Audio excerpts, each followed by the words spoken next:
In 1955, Steve Jobs was born. In 1976, Apple was founded. In 1984, Justine Ezarik was born in Pittsburgh, Pennsylvania. In 2004, Justine graduated from the Pittsburgh Technical Institute, starting her YouTube channel in 2006. In 2007, the first iPhone was released to the public. Welcome to Rewind Time. This episode, we're going to think different. This episode is about iJustine. Yeah, it's rewind time.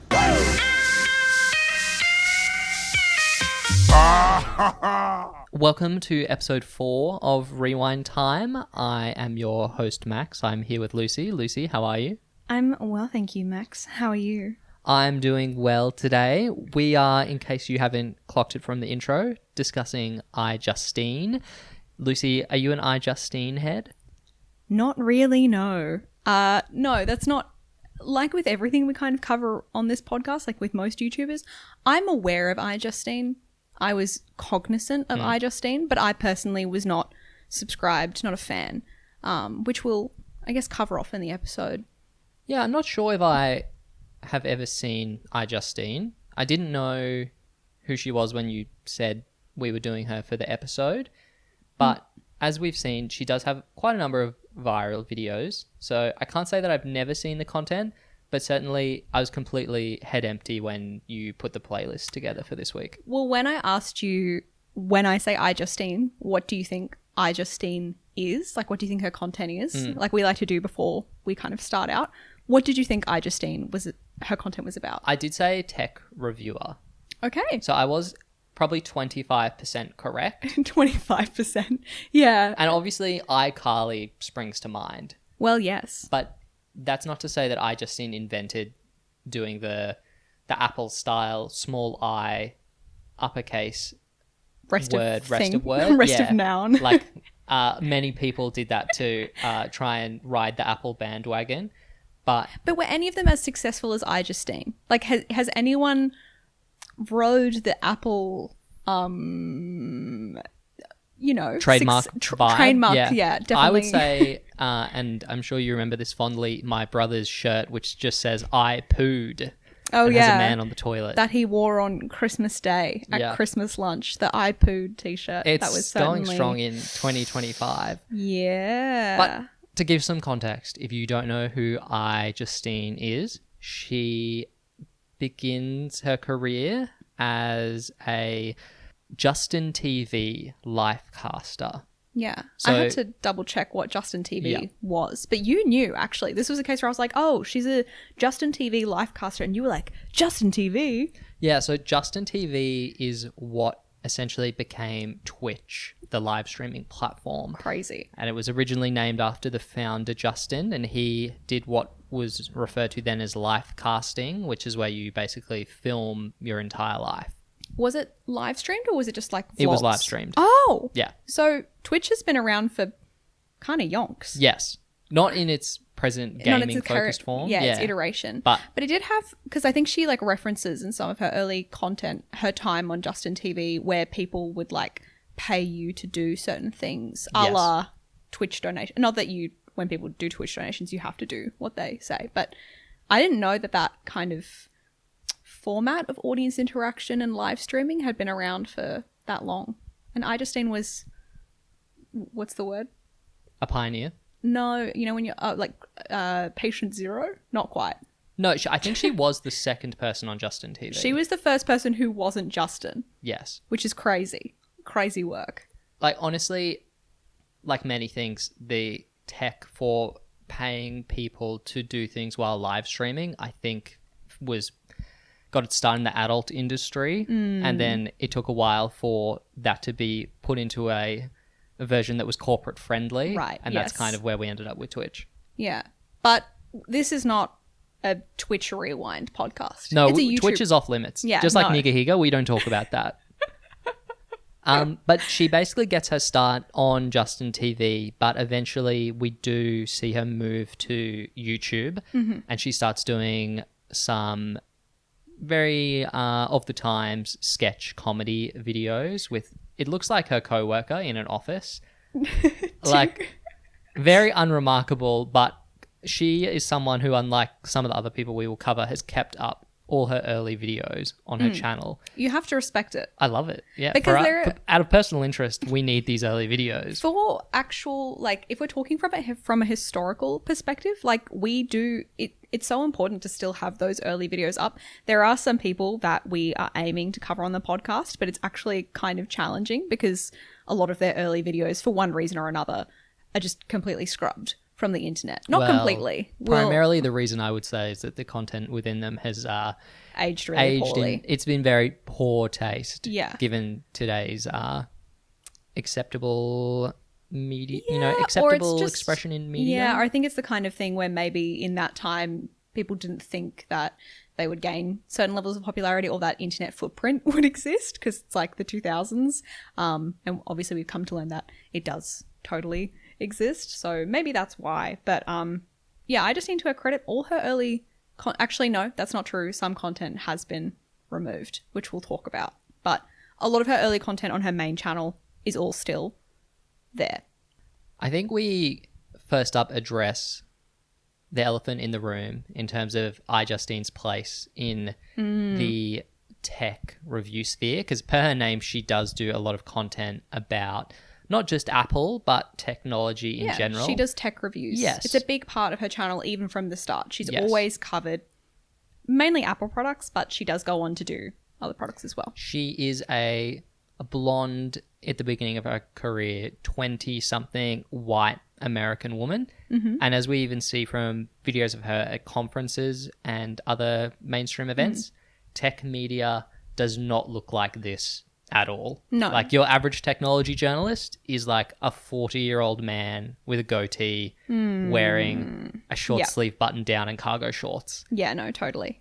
So she stands out. I think it calls to mind for both of us. Both of us have an interest in video games. Surprisingly, we have other interests outside of YouTube. Me and history. iJustine, we're so alike. Me and iJustine, girl, real recognizes real. But I think for both of us, it kind of reminded us of that era of, not that we're going to talk about Gamergate on the podcast, but like games journalism and how women were treated in the games industry. And often I would say maligned and treated quite poorly, and sexualized and treated a certain way. And we couldn't really like see a lot of it as we we're going through the playlist, but I could see it in the comments of her early videos in how it's a lot of male commenters. It's a lot of people not really acknowledging the content of the video, but just saying that she's really pretty and things like that. So I guess it was just something that we saw like over the course of her channel, but we wanted to address up front because I think it will be a consistent It's a consistent theme. Yep. Something that I think at times, and like I don't know, I'm not Justine, but like I think at times she sort of plays into that, and at times she kind of steers away from it. It's an interesting, I guess, element of her career, and I think something we need to acknowledge that affects how her content is perceived, especially like publicly. There's some stuff, but we'll touch on that as we kind of go through it. After this early phase of general skip-based playing around on YouTube with my camera sort of vibe. Which, can I just say to our listeners, a lot of early YouTubers do kind of just do sketch comedy, like little short comedy videos. And Max was asking like, can we do an early YouTuber who isn't like a comedy YouTuber? Like, can we have a quick break from the comedy? Because it's been obviously a lot of like similar kind of content. And I was like, yeah, sure. So I picked iJustine, knowing kind of the trajectory of her channel. But it was funny in those early videos because you were like, wait, is this just the same again? Which, yeah, I don't know, speaks to maybe. Yeah, well, I was kind of grateful when she did start introducing the tech content, which is very Apple focused at the beginning. Well, we're talking like early iPhone, actually the first iPhone. Yeah, there's a video launch. where she sees the first iPhone in person.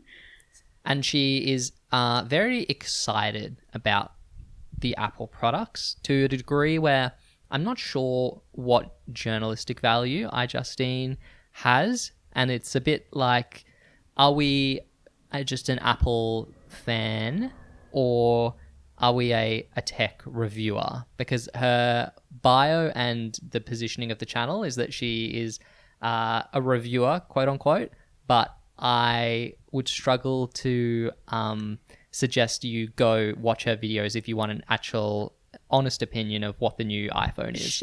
Okay, I think I'm familiar with the difference between an unboxing versus a review, but in my mind, and you know, again, there's a lot of videos on iJustine's channel, probably some of the most so far that we've been through, maybe bar Smosh, but unboxing content is a valid kind of content. It's like meant to be more, I think, fun, exciting. It's less critical. It's just the fun of unboxing something, you know, the unwrapping presents on Christmas Day kind of vibe, that sort of thing. But yeah, it's not a lot of reviewing going on in those videos. No, they're pretty uncritical. She's soy facing at the iPhone. She's making like love style videos worshipping Steve Jobs, which will end very poorly. Well, only a few years later. But she is broadly coming across as an enthusiast for Apple products. She's not coming across like CNET would when they covered the iPhone launch. Yeah.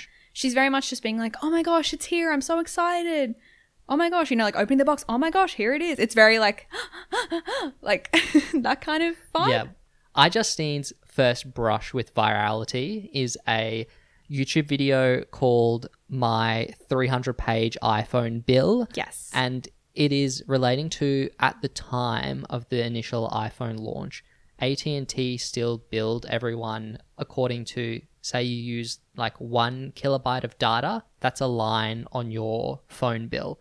And so at the time, once everyone got iPhones and had, you know, access to their emails and their web browser on their phone for the first time, people got these iPhone bills, which were literally hundreds of pages with every single piece of data used logged. So iJustine did a video where it's basically her opening this bill from AT&T, which is 300 pages long. And this video sort of went viral at the time, given many people were reporting something similar, but she was presumably the first person to put that into video. And then it's like news outlets can run with it. You can email it to your friends. It's sort of, she became a catch-all for this thing that everyone was experiencing with the iPhone. And it even got its own Wikipedia page. Yes. And led to, in part, AT&T some days later being like, guys, we are revisiting how we do paper billing. Yeah. But she got invited on like local news shows at the time, like doing interviews. So I think this was her first, maybe not her first brush, because she was, you know, on TV and doing other sort of traditional media-esque things at the time. But I think it was Justine's first maybe moment where she was in her capacity as a tech YouTuber. Yes. Talking to, like, as a subject matter expert. Yeah, it's actually really quite impressive to have a YouTube video with a Wikipedia article. Yeah. That isn't for a negative reason, essentially. Yeah. No, for sure. Do you want to talk about her presentation style? Like how she presents her videos, or no, what how in particular? she personally emotes. Her delivery. Yeah, so the way she presents herself is very overexcited, to the point where me not being super familiar with her content, or only familiar with like certain videos, which we'll talk about later, and collaborations, I kind of thought it was maybe like a character. It's very like heightened, which is very early YouTube, I would say. Like, think of the people we've looked at so far. No one's really playing like a normal person, but it's weird in the context of like, I guess, unboxing or review content, because you don't like, she's doing like a real unboxing, but she's not acting super normal. No, I would say the thing that she most brings to mind for me is Dee from the TV show It's Always Sunny in Philadelphia. Really? Yes. No. In terms of the exaggerated physical element of her presentation, she... No. Really? Yeah. What, just blonde woman from Pennsylvania? It's more... We will get into it, but the Philadelphia. cringe element, which is present for a lot of this channel's duration through time. I would say it reminds me more of like early like Tumblr vibes. I don't know how to put it. There's like a level of just like, I've seen other early YouTubers who act like this, but not in this context, if that makes sense. Like if they're doing it more of like as like a sketch or as a bit, I'm used to it, but not in this like unboxing an iPhone. That's why it's a little confusing to me as a viewer, because it feels like a character, but she's trying to match, I would say, what the vibe of YouTube was at the time, but it's just a different kind of content. So it's a bit of a mix. I think it's the application of it to like tech reviews, where when you see this type of exaggeration in a comedy video, like the previous creators, your like spectrum of normal expression is a lot wider because you're aware that like they're playing a character. Yeah, totally. But when you see someone doing this like in real life in the Apple store, that's where the disconnect comes in. It's a very overexcited, I would say, persona. I don't know how else we can really describe it. It's just, and like I think the soy facing was probably a good, it feels mean to say that, but it is very like, oh my gosh, it's kind of, I don't know. You don't want to be like chill girl. It's just an iPhone. But as an Android user, that is maybe how I feel. iJustine does mix the tech review content with some of the traditional comedy style videos that the channel sort of started with, but also is very much the in vogue style of YouTube video at the time. Very much reminiscent of the two creators, Nigahiga and Smosh, that we covered, in that she does a series of music parodies. Which, do you have a favorite music parody of iJustine? Ooh, what's the one where she's like, the Black Eyed Peas one, where she's like, tonight's gonna be a profile pic night, or something like that. I'll insert a clip of the I Got a Feeling parody, just so that when we talk about it, you guys have sort of an understanding of how bad it is.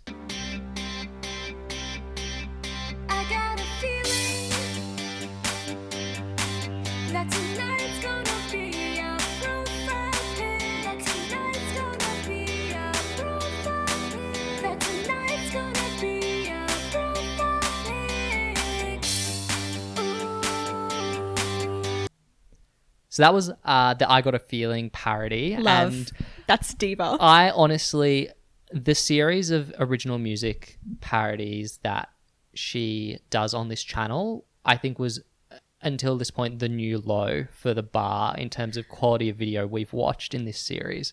There's something about the early iJustine content, which, correct me if I'm wrong, but I do think I remember turning to you and being like, is this rage bait? Like, because it's just so... There's the combination of all the things, and I think, you know, maybe it is just like the combination as well of like, I think how iJustine was sort of being perceived at the time, but I was a bit like, is she doing this to like cause people to like be mad at her? Because it's like literally making content being like, me when I'm a woman, love my iPhone, love my Starbucks, love my taking picture of my, like love taking selfie of me self at the club. Like, do you know what I mean? Like, it felt very like, but I was like, but iJustine, you're not. I think having now watched 15 years of her, we can safely say iJustine is not a character. Because there has been discussion about whether it is a character, but she's remained doing it for so long, and it has gotten more chill over time. But I do sincerely think that, no, this is... Obviously, she's exaggerated because she's on camera. Yeah. But I do think this is a fair reflection of how she actually is in day-to-day life, and she's doing these things sincerely. It is a parody video, so she is having fun. Yeah, no, of course. Yeah, but you don't think she was like making the video being like, people are going to think this is bad? You think she was making it being like, it's funny. Okay. Yep. Yeah. But yeah, it is painful. And these comedy videos, broadly, they are incredibly cringe. I think they've come back around now to being camp. They're definitely the music videos, yes, because they have like the auto-tune aesthetic that's sort of in vogue now. Yeah, we talked about the production value. Like, they're really, like, they sound empty. Like, because it's like she's so just... like the resolution of the audio and like where they get like the fake production. Like, they get like they get the karaoke version of the instrumental of the Kesha song. We know that she's an Apple queen. We know she's got GarageBand. She is recording 3 audio tracks, and I know because I've done this for like ironic music stuff in my own videos. She's recording 3 versions of herself, maybe 1 or 2 takes, and she's like, yep, that's it. And that's how she's done it. And I kind of respect it. Like, the She-Wolf one, the audio on that was so cursed and horrendous, that I think it has come back around to being camp. Doing the green screen of her like dancing quite like awkwardly.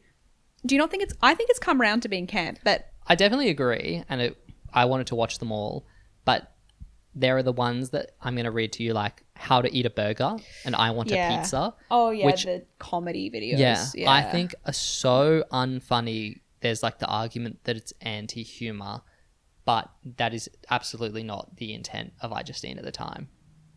Part of me wants to believe that she knew that they weren't funny when she made them and was like, by making this unfunny video, I will attract attention to my channel. Just because I feel like at this point she's already had a taste of that like internet backlash, like people hating on her, that maybe I admire you. This is a very charitable interpretation though. As we've seen from iJustine when she talks on some more serious topics, I don't think that level of depth is present yet. We'll get there. I wanted to shout out, and this means something to you, that she is also included in the Carl's Jr. Portobello mushroom campaign. And she has her own version on the Portobello mushroom ad. Yes. Viewers who listen to our Ryan Heger episode would note that I think we briefly talked about... Did we talk about it in that episode? I feel like we did. Or at least Ryan talked about it. That he got backlash for doing a Carl's Jr. Portobello mushroom campaign because that was like maybe one of the first iterations of YouTube advertising. And all of the creators all had to make a video about the Portobello mushroom burger at Carl's Jr. I don't know, there's something so funny about it. This kind of stuff tickles me. It's giving advertising major at university. Haha, I love advertising. I mean, Don Draper they got tea. usage rights to that for a significant period of time. They kind of got in early on some of the biggest creators. But the controversy was that all of these YouTubers all said yes to this campaign, but then for some reason, and advertisers still do this today, and it boggles me why they do this, but they were like, everyone needs to upload it on the same day.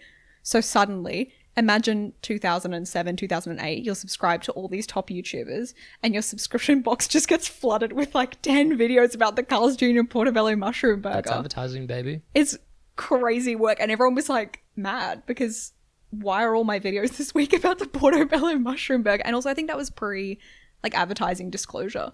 So it's like not clear. So it just seems like they're all randomly making videos about the Portobello mushroom burger. You can only say it its full name. It's only funny if you say the Carl's Jr. Portobello mushroom burger. Anyway. It's not all cringe, although we'll certainly return to it because there are some series that Justine sets up, like Ask IJ, which I'll play the theme song now because we both agree that it's a banger. Everybody's got a question on their mind, So now it's time. To ask Justine anything. Hey, you can ask IJ. Hey, you can ask IJ. But Ask IJ, for all the setup, often only involves her answering one question from a viewer. Again, this is camp. It's giving Carly Kloss, spoiler, Carly Kloss looking camp right in the eye vibes. Like, at the time, she doesn't know that this is about to be camp, and that's what makes it camp. So good. And also we have Tech Tuesday, which is still running. Wow. Present day, spoilers. iJustine's still active, where she'll do like a summation of like what the tech news of the day is. Good for... We love it. We love a segment. We love a long-running segment. It shows longevity, and it shows the pillars of the channel. Yeah, but at this point, she is uploading, and she's a very prolific uploader. So we go back and forth between this tech review stuff and the more plan to go viral skit comedy stuff. So I wanted to discuss the series where it's, I will call it dancing in public places. Wow. At the beginning, it's primarily dancing in the Apple Store. And the first one we saw of this, and I will include an image, but I physically was recoiling on the sofa because it was so cringeworthy. Yeah, this kind of content is, I think, tough for you to watch. This is like your least... I think this is the most cringeworthy type of content to you, is like doing stuff in public. I'll set it up. She goes into the Apple Store, doesn't appear she has any sort of permissions, releases with anyone there, and she goes up to one of the... Computers? I'm assuming...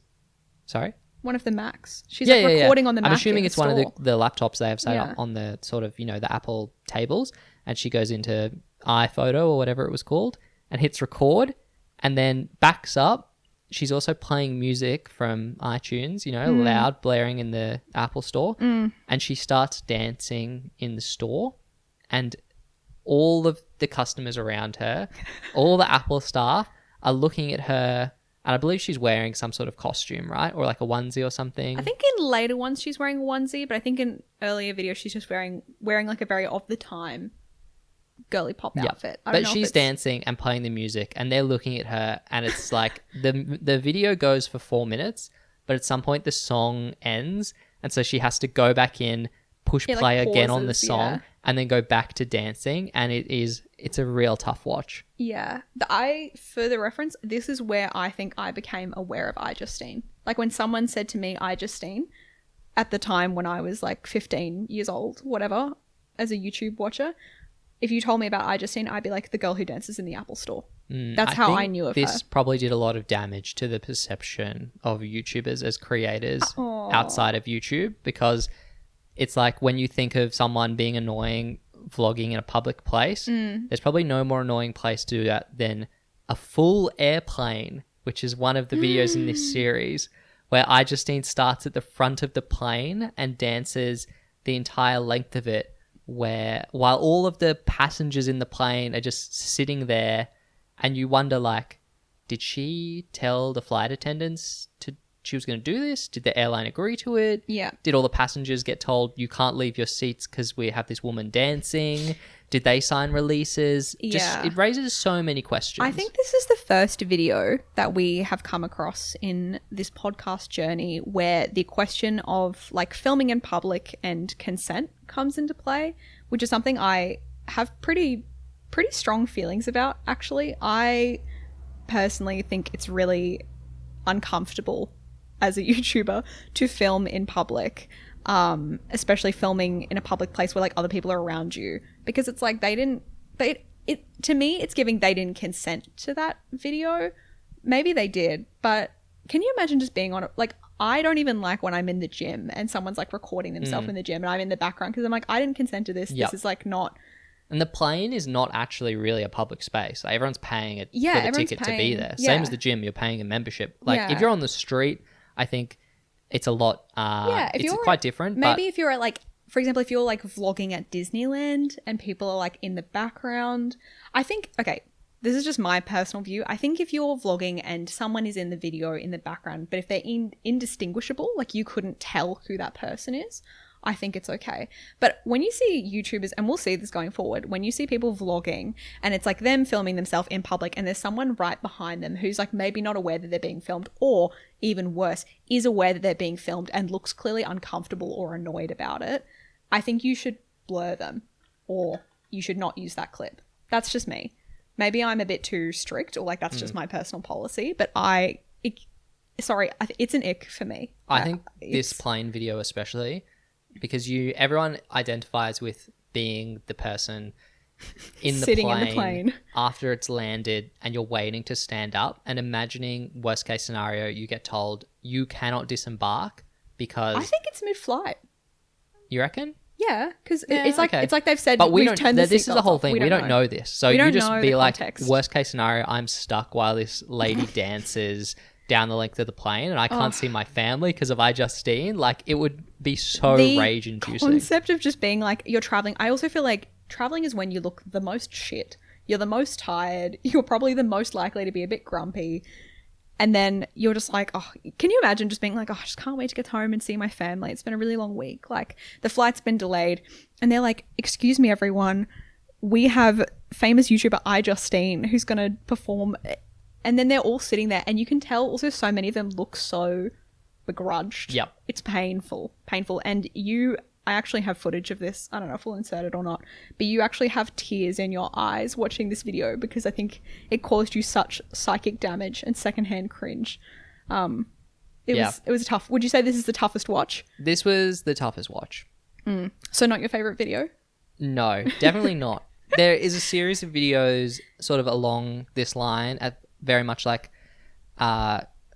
reaching for virality. The planking mockumentary, the Harlem Shake effort. She does a wisdom tooth vlog, which is something that you have said is a common YouTube trope. I think, yeah, I would say if you could do like a YouTube tropes website, the wisdom tooth vlog is a trope. I think there are lots of things because it's like, I feel like most people have to get their wisdom teeth out at one point or another in their lives. And so you're going to be, you know, a little zonked out afterwards. Are you aware of David after the dentist? No.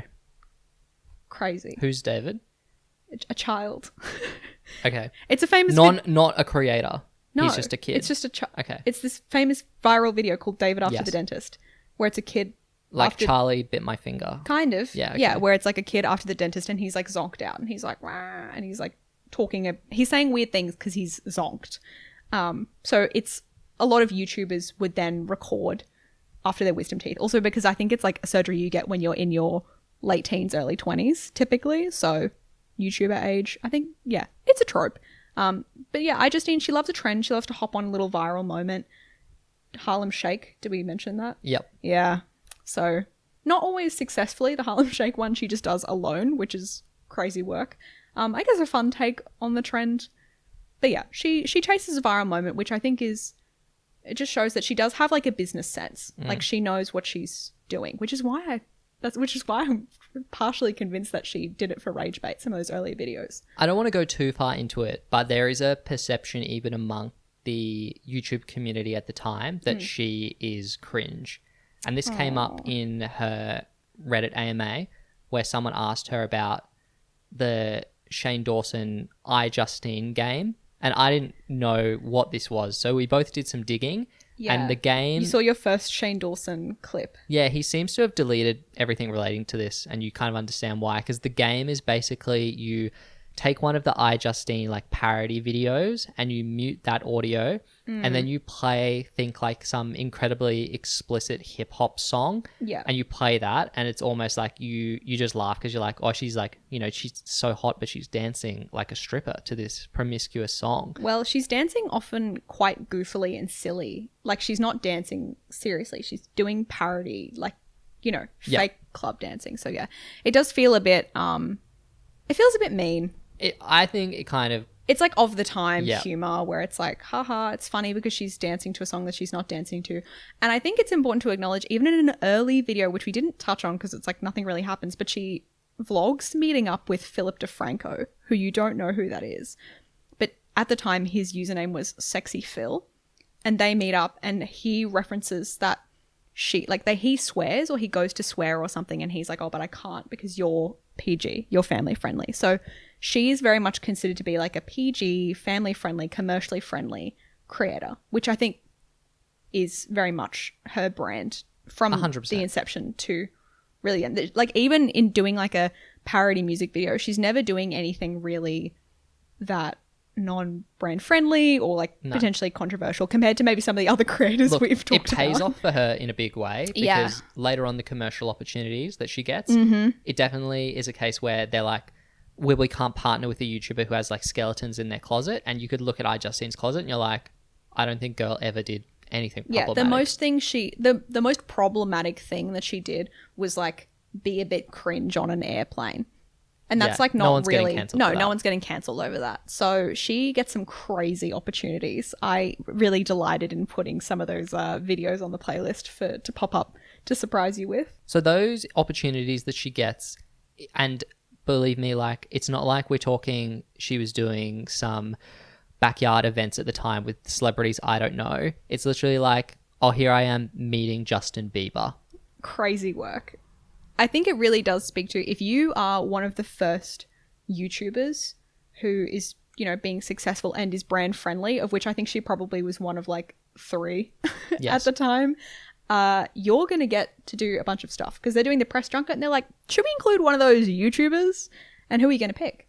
iJustine. Yeah, and obviously like the producers look at her and they're like, 25 something blonde girl, like we're going to have no dramas here. Like she is not going to be disrupting the media event with like any sort of wild behavior. Like this is the safest pick if we want to have some YouTube representation. And I actually really want to give Justine credit here because I think it's here where I started to notice, because she does this persona in her videos, which is very like, oh my gosh, the iPhone. Like it's very like over the top. But as soon as she is like in a professional capacity, Like she's at an industry event, she's interviewing Justin Bieber. She is so media trained down. Like she is a media professional. Yes. She gets in there and she's just like, thank you so much for meeting with me, Justin. I really, congratulate. It's so professional. And I don't want to be like I don't want to say she's acting her age because I don't think that's like a really appropriate. Like she code switches. Yeah. According to what context she's in. And you can see it even in like when she's vlogging versus when she's iJustining. Like we were talking about how, this video is so much easier to watch because she is coming at it being at like such a normal person. Yeah, such a conversational way rather than the like I'm soying out because of iPhone 5. Yeah, no. So she meets Justin Bieber. She meets Joel McHale. She goes to a filming. So some context. I used to watch The Soup, which was like a Joel McHale show where he would comment on the reality TV of the time. This is probably like 2008, 2011. Is it pre or post Tosh.0? Post Tosh.0, right? I'm not a Tosh fan, so I can't really say. Daniel Tosh, TM. No, I didn't really ever watch Tosh.0, but I know it's like important to, bringing the internet culture into the mainstream, right? But it's like that. But she talks to Joel McHale, who you would assume would roast her as a YouTuber. But even he is like literally won over by her earnestness and is kind of like on his best behavior. Yeah. And I thought that was quite endearing. But iJustine goes on to do a whole bunch of work with mainstream media events. She is commonly like a presenter at award shows. Yeah. Can you remind me, what's the YouTuber award show? The Streamies? The Streamies, yeah. Yeah. What's the deal with the Streamies? Look, the Streamies are, I think I was explaining it to you before because I was like, it's important for YouTubers because it's the only YouTube awards. What's the Webbies then? That is like internet.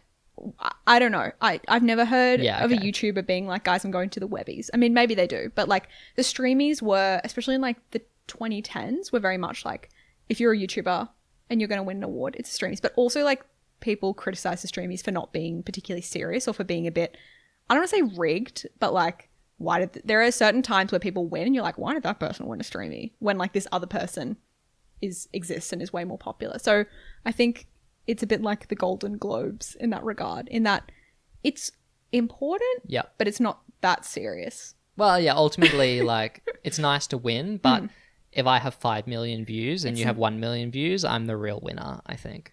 Yeah, but I think it's a useful reference for me in putting these videos together in terms of like who was popular at the time or who was in like, I guess, the commercial zeitgeist. Well, she loses to Jenna Marbles for the lifestyle content. No, this is first person. This is when she's nominated for like the first time. It's actually such a confusing category name, like first person creator, because it makes me think like she is filming in first person rather than she is a first person as in I am filming myself, which we would basically call a vlogger, right? Well, basically now I think when we talk about who are successful YouTubers or like who, like most YouTubers would fall under that category if they're like a personality creator.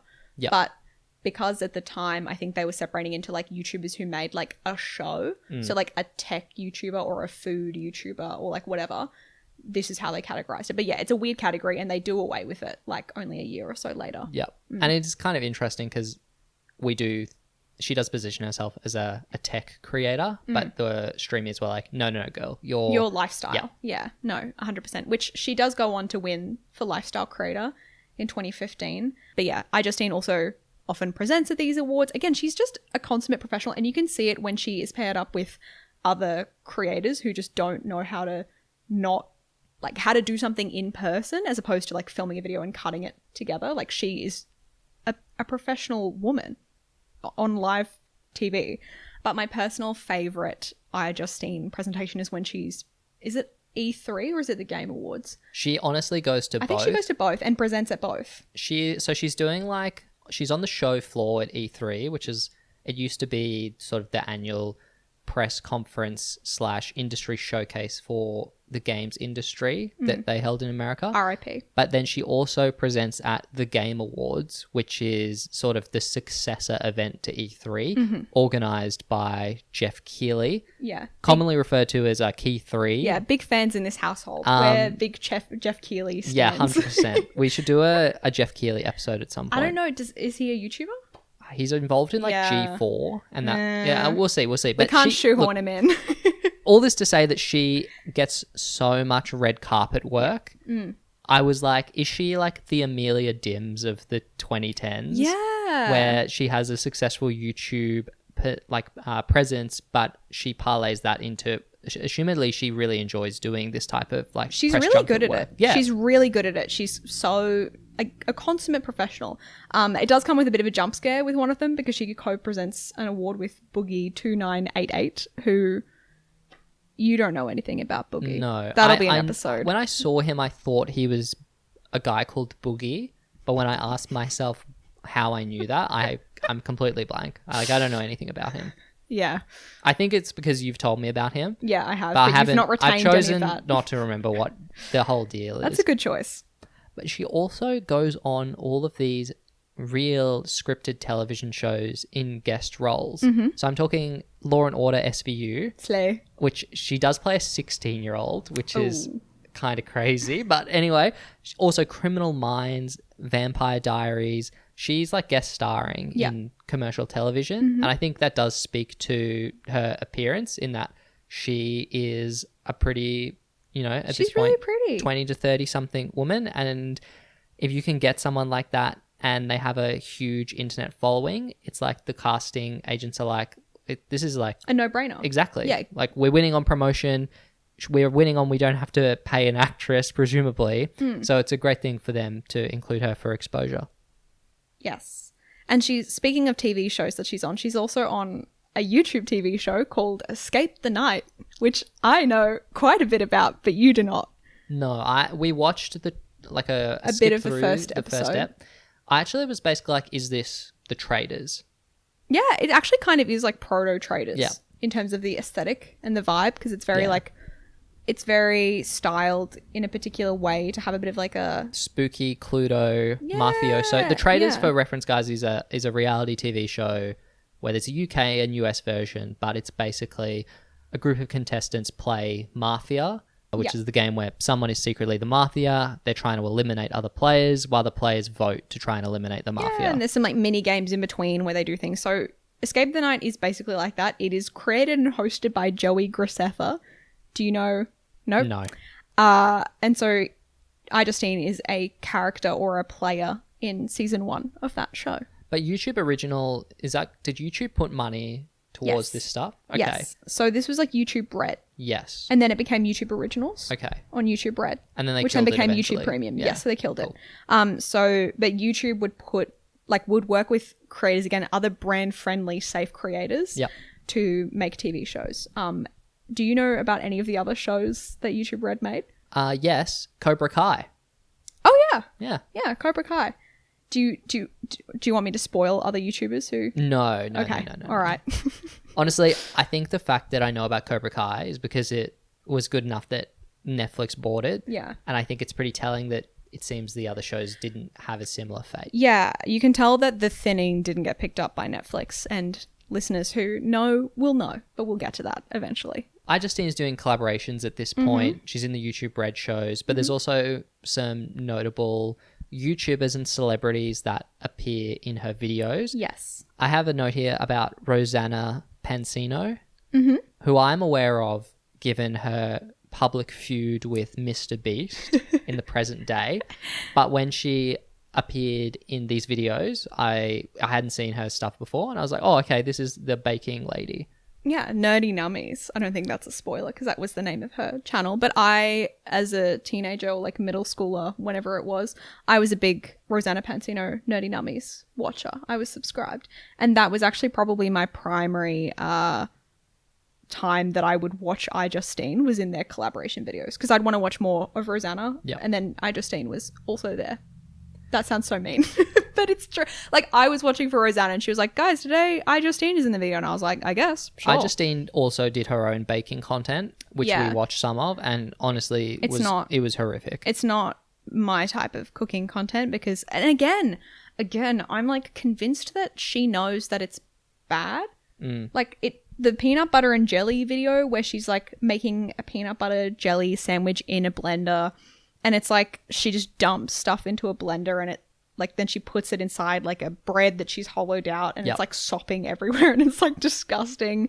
I know that was like kind of a thing at the time, is like making like doing stupid stuff, but it just felt really like why are we doing this? It's just it's so weird to pivot from like here's the newest iPhone, why you buy, to like that stuff which is a whole different sect of YouTube. Yeah, but she really switches between content. While, like we said, also appearing on the red carpet and interviewing Hollywood actors. This diva contains multitudes. We can't say that she's one-dimensional because she makes so much different kinds of content. I don't know if it's like a case, but it's weird because we were like, this content is worse or like this content is not very good. But there was a period where her like baking content or her cooking content was getting like the most views on her channel. So she's sort of like following the the success. Trends, yeah. Or just like, this is what's doing well for me right now. I should keep making it. Did that which, reflect like, is pretty... broader interest in baking on YouTube? There was an interest in baking on YouTube. And I think that's also why she and Rosanna collaborated, because Rosanna was like the baking queen. Is that why you like baking? No, I liked baking prior to that. But it was kind of like around the time... All right, just checking. Yeah. Well, it's around the time where baking content like Cupcake Wars and like all those TV shows like Cake Boss were popular. So, yeah. So I've actually seen a fair bit of Cake Boss. Yeah. Because it was on in my house. Yes. I have a lot of affinity for the Cake Boss. Oh, you do? I think he maybe Buddy got cancelled. Velastro. So Did he get cancelled? I think didn't his hand get crushed in like a mixer? Anyway. Honestly, a different topic. But baking was in the zeitgeist, I would say. I liked baking. And then Rosanna, and we're not going to go in depth because we'll do an episode on her, but her content was like baking content, but it was like nerd themed. So it does make sense for the crossover between the two. It's not like a weird collaboration. Justine makes tech and like nerd, quote unquote nerd content and does baking. Rosanna makes nerd themed baking content. Yep. A natural crossover. And those videos, I think, are some of Justine's highest viewed on her channel. So she really does benefit from that collaboration. I wanted to talk briefly about iJustine and her political videos, which there are not many, but it does showcase, I think, her growth over time, actually, funnily enough. So in 2012, she posted a video about the then Obama v. Romney election in the US, and she does it before the election. So we thought perhaps this would be like an endorsement video, or she'd talk about her viewpoints, but she very much instead is coming at it from a politics is so annoying, guys. Why does everyone get so caught up in politics? I just don't get it. I think... And then she does a straw poll being like, who are you voting for? I'll do a video follow-up. In her defense, a super mild defense, because I was watching this video with my mouth slightly agape because I was a bit like, to this point, and a lot of YouTubers who are family friendly and brand friendly choose to not engage with political content of any kind, to which at this point iJustine had never done it. A lot of other YouTubers, like we've seen them make like political-ish content or like comment on politics. At this point iJustine had like never done it. She'd never made like a Hillary parody music video or whatever. She'd never done it. And this video was her basically just being like, I think it's annoying when people on Facebook argue about politics. I think that was the thing. She was like, we shouldn't be fighting. We should just all be nice to each other. She also expressly was like, I think it's really annoying when people complain about politics but don't vote. Yeah, fair. Just to close off the straw poll, it actually, quite interestingly, her audience was, I believe, 57% female and 43% male, which is a pretty close gender split. iJustine has, I think she's gone and said her audience was primarily 12 to 18-year-old women at this point. So there is a substantial male audience there as well. Maybe it's because it's a political video, not her normal content.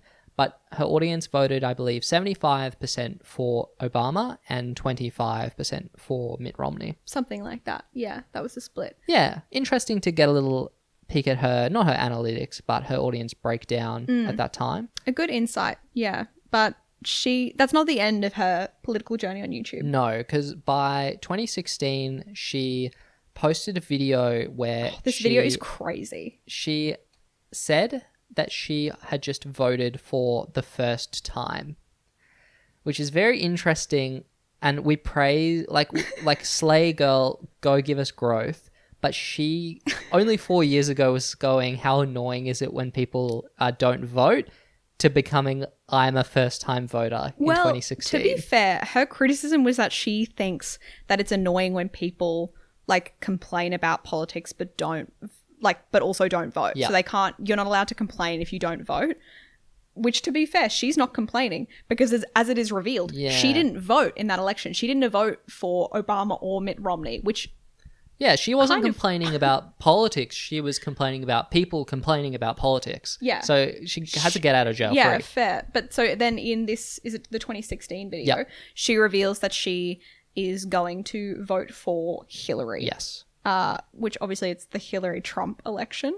So it's her first time voting ever, and it's quite, I think it's a bit endearing. There is a part of me that's like, okay, so you made like money off political / election themed content, and then but like you yourself are actually not political. And it's giving, you know what it's giving? It's giving Taylor Swift go vote.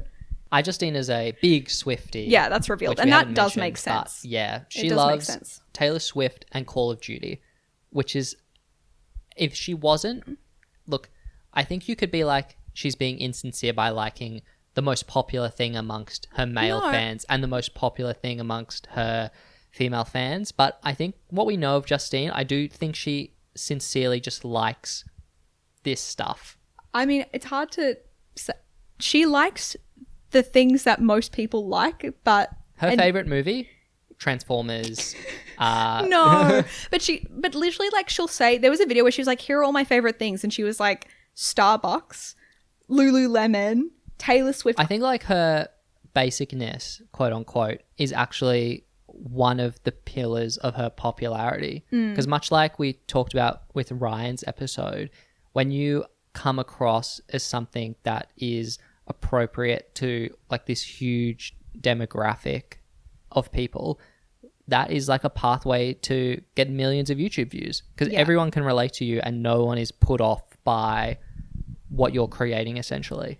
Yeah, but it does, I guess, make me have some empathy for her, because you can kind of see it in her comments, and you can kind of see it through like the Reddit AMA stuff where she is very much like made fun of, where I do think because of this aspect of her, which is like completely valid and completely fine and completely normal, that it made it easy for her to be misogynistically like maligned. Yes. Like people could just be like, she's a basic, woman. I think we are both in agreement that if you're not a political creator, that it is not necessarily required of you to make political content, because you are not maybe equipped to have those discussions, and you open yourself up, especially now, especially in America, like the climate around discussing these things is so hostile. And when she already fields all of this abuse for basically being a woman in tech and gaming space. Yeah, who like just that Reddit likes AMA, her coffee. like from 15 years ago, it was at like 0 upvotes, which means it was more heavily downvoted than upvoted. Basically, most of her responses were downvoted, and I believe the top response was something like, your videos used to get 500,000 views and now they get 200,000. You haven't had a viral video in 18 months. Why does everyone hate you? Which is like...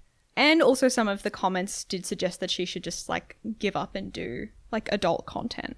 Yeah, there is. If you go on the cringe subreddit, I think she has quite a few videos on there, which fairly posted, as we've discussed, they're cringe. But it's, I think, pretty telling how the cultural commentary around like the way people treat creators, her, is different to just, oh, this video is cringe because it's cringe. Yeah. There's a lot of people being like, she should stop making this cringe content and start making adult content. Yeah. Or she should just not wear clothes in these videos and they wouldn't be. Like, one of the, really one of the top comments on the AMA, which she responded to a lot, like It's In actually good crazy faith. how She- thick-skinned she is. She was so Yeah. like polite in those responses. But they're like, what YouTuber do you want to have sex with? And she's like, Jenna Marbles.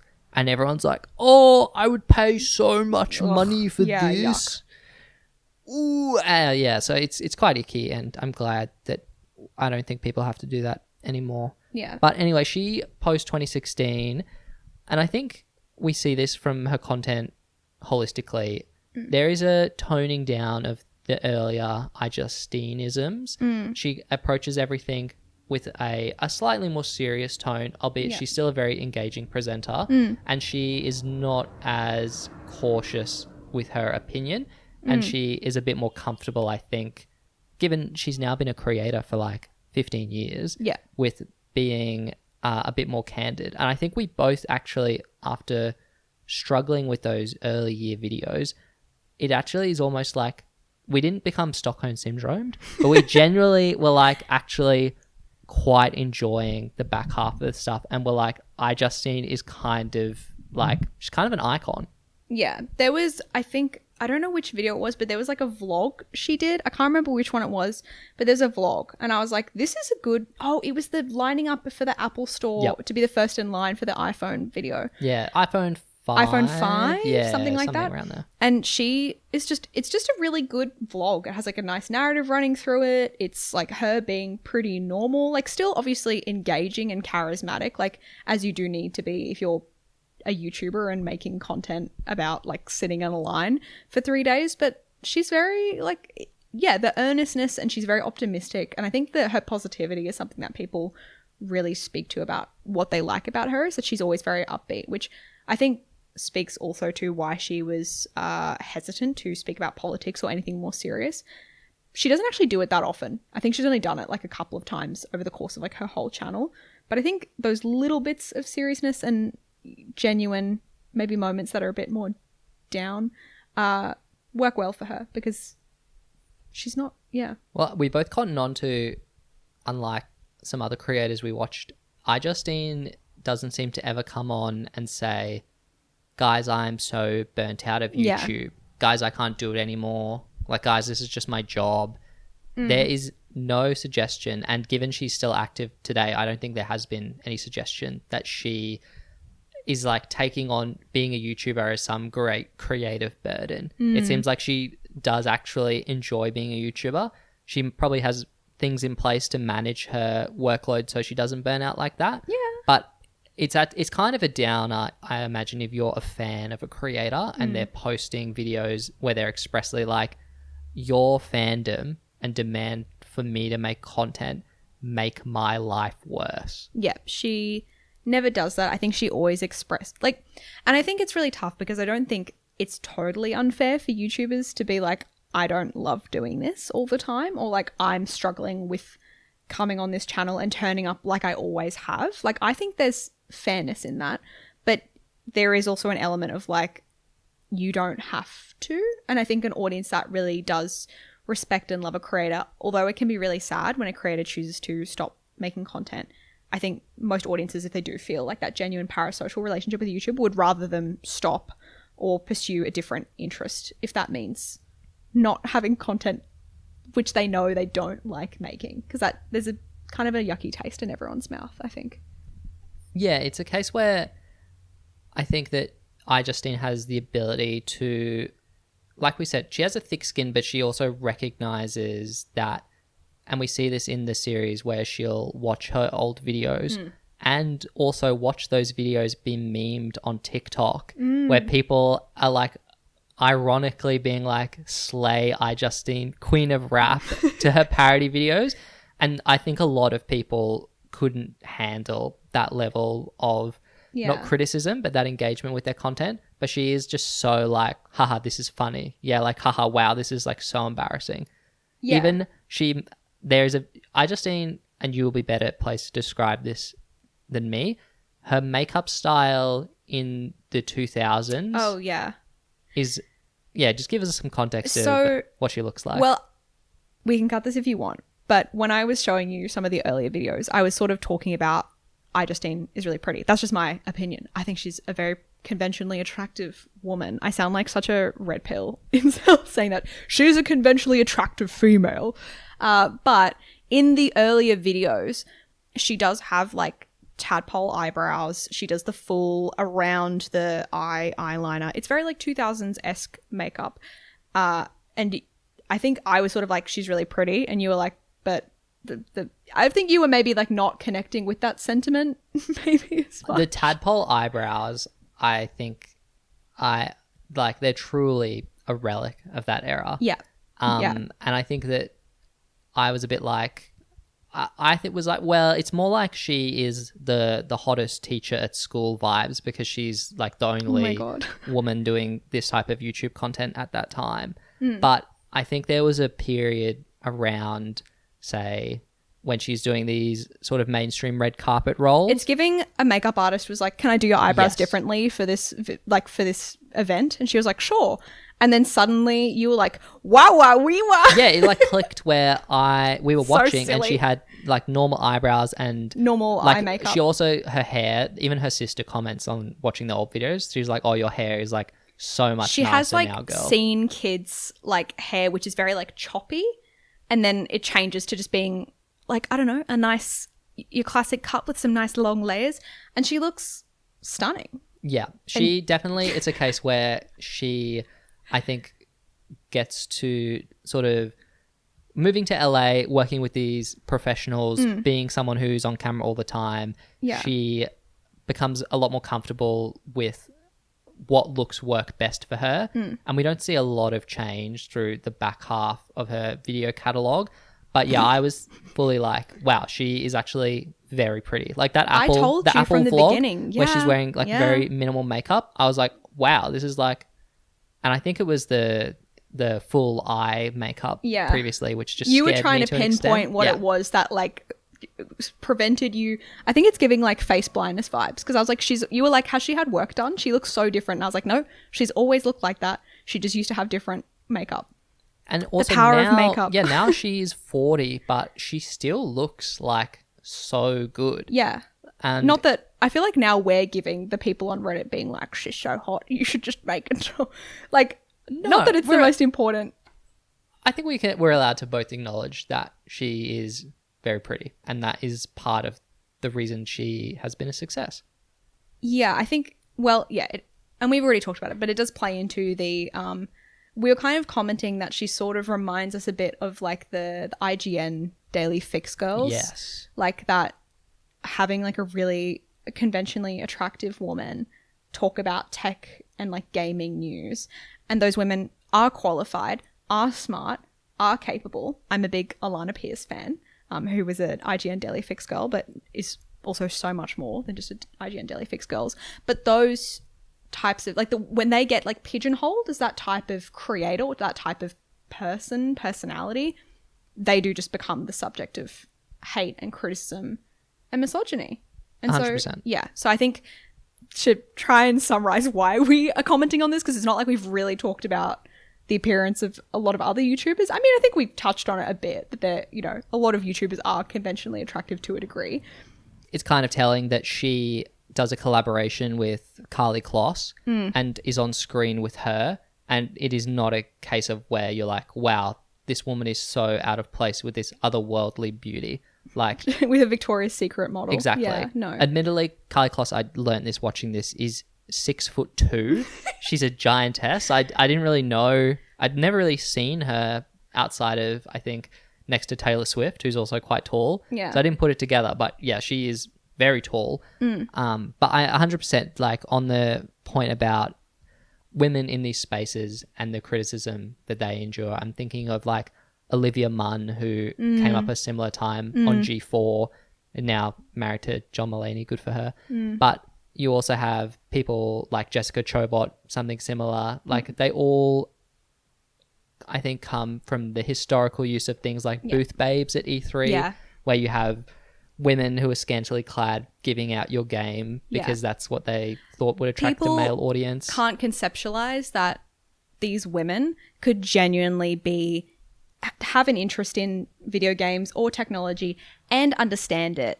Like, I mean, hey, and not to say that I am on the level of iJustine, because face card never declines. iJustine, we love her. But being someone who also in like the mid 2000s or like early 2010s, I was into video games. I was into like quote unquote nerdy interests. Like I used to go to Magic the Gathering card tournaments, and people would be like, oh, I'll teach you how to play, even though I'd already been playing at tournaments for like a while. Like, so I'm not, and I've also played online video games and quit playing online video games with voice chat. Remember our Overwatch era? So like being someone like iJustine, having millions of views and being invited to industry events with Nintendo and Apple, and then people, you know, saying she's like a fake gamer or she doesn't know what she's talking about or like whatever. I have so much respect for her. Like that would be so disheartening and really difficult. And she has persisted. She is still making tech content to this day. So shout out to iJustine, because it's not easy. I think she would have had a harder time than some of the other creators we've talked about so far. To bring iJustine to a close, I did want to talk about what we think her primary legacy is. Do you think it is the sort of parody / original content that made her one of the biggest YouTube stars of that time? Or do you think, in hindsight, she was sort of a pioneer for women in niche interests, like hobbyist creators on YouTube? Or do you think it's a combination of both? That is a tough one. I think that her legacy is very much tied to her iconic username, in that she is someone who went from being a big fan of a company, and then through the commercial success of her YouTube channel and her hard work and perseverance over the years, she is a consummate professional. She is now welcomed into the fold at Apple and was moderating a panel with Tim Cook. Tim Apple, Mr. Apple. So I think it more so says something about how, I don't know, believe in your dreams. Yeah, I'm curious, if you talk to someone who is YouTube literate and said, iJustine, what do you think? What do you think they would refer to? The Apple girl. Okay. Yeah, I think so. That's how I mean, I'm YouTube literate, and I was not a big iJustine watcher. Like, I was seeing a lot of this content for the first time, but I had seen some of it. Like, I'd seen the dancing in the Apple store. I'd seen that. Like, I was aware of what she did. I would say, yeah, she's the girl who really likes Apple products and is very brand safe, brand commercially friendly. I think that's maybe why she didn't make a massive impact on me personally at the time that she was really popular, because it's just, spoilers everyone, I'm not an Apple user. I'm a Samsung / Android user. So I didn't have that same cult-like interest in the products. I think there's probably a time when I was in middle school where I actually thought it was incredibly cringe to be an Apple user. I wasn't like me when I'm an Android user, but we were getting there. I think we're both on board with it being very have an cringe iPhone to be a product stan. Like, neither of us are going to stan a company. No, probably and not. make that one of the pillars of our online presence. But I mean Samsung. But what was your favorite iJustine video? Do you have one? That is a great question. I would have to say, I think the Apple vlog, because it represented for us sort of the embrace of the late era iJustine, and we appreciated she was actually bringing some vlogging insight to the process of lining up for an iPhone, which I don't think people do anymore, by the way. I think you just pre-order online. No, yeah. Like, she camped out for 2 days in an open air mall in LA, which the climate is not that bad, but I was like, girl, where are you going to the bathroom? Why are you doing that? I actually would agree. I think that was my favorite video. And I think what makes it my favorite and our favorite is that it takes, I think, the best parts of her early content, which we found a bit of a tough watch. Like, she just genuinely loves and is excited by the concept of a new iPhone, which couldn't be me, but I have to respect it. And that, I think, vlog is like the best execution of balancing that earlier true passion, but minus a lot of the cringe. I know. We have these people complaining about burnout. Imagine having to be excited by like iPhone 18. Like, you've literally seen them release the phone 18 times and you're still there being like, I love you, Tim Apple. I love this phone. Yeah, she definitely tones down the excitement in even like recent reviews. She's still reviewing iPhones. She's still reviewing tech stuff, but it's definitely just a lot more, I would say, measured and less.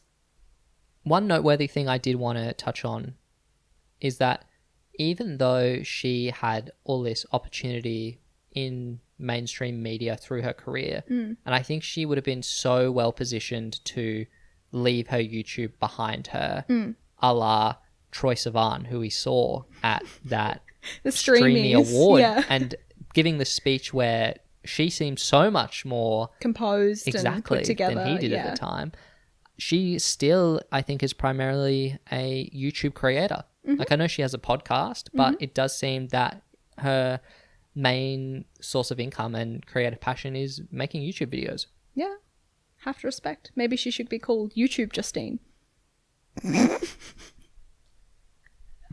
Anyway, with that, Lucy, what are you subscribing to this week?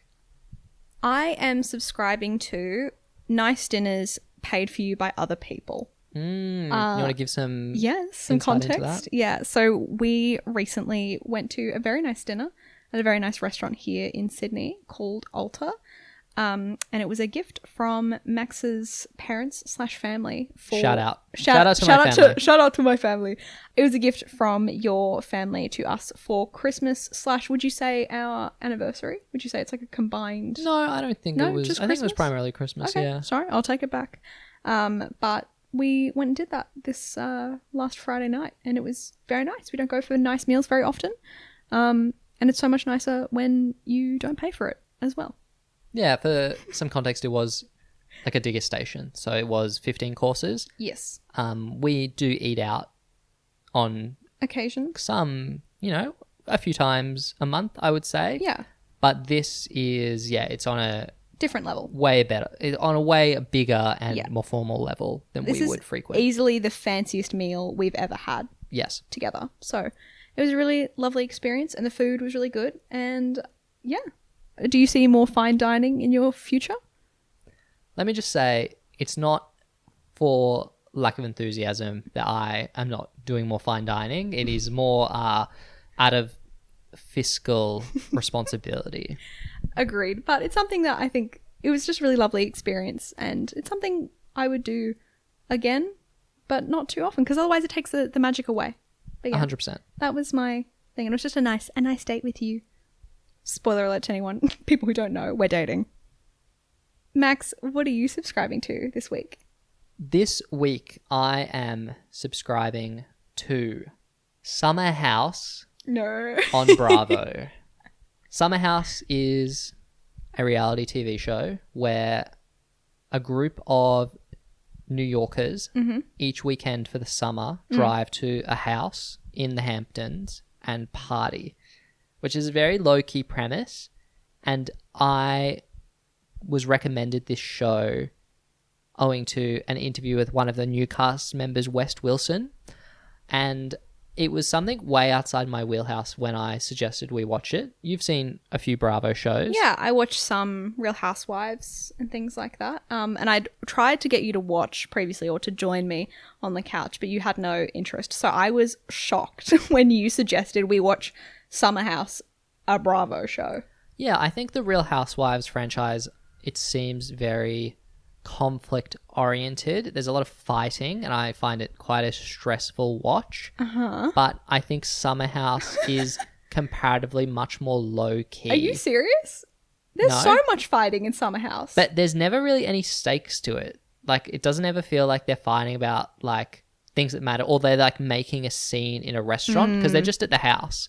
Like, there's no. Babe, are you iJustining the Real Housewives right now? What does that mean? Are you treating them differently because it's all women?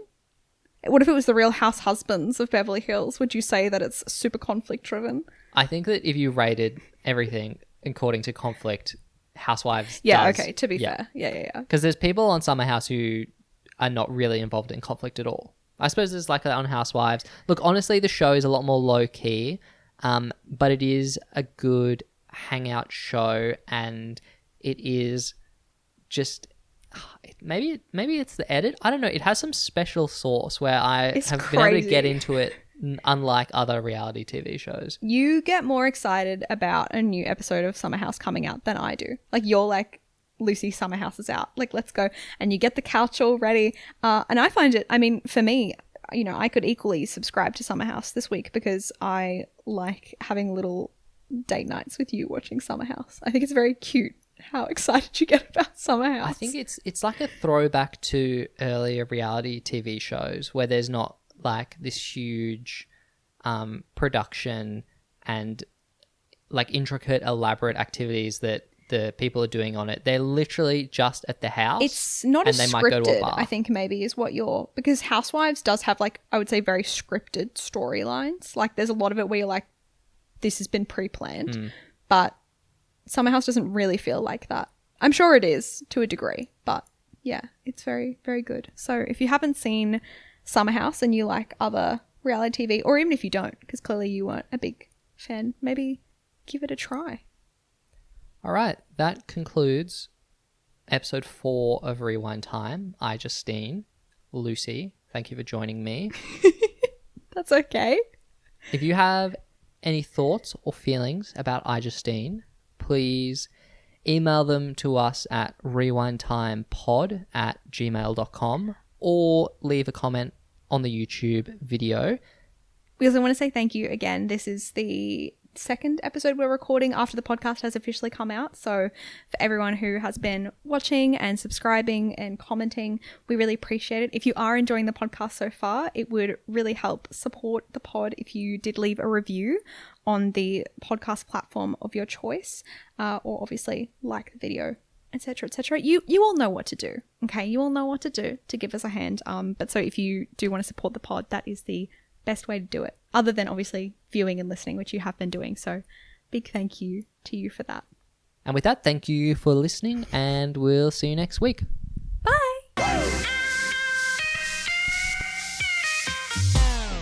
Ah, oh, that's hot.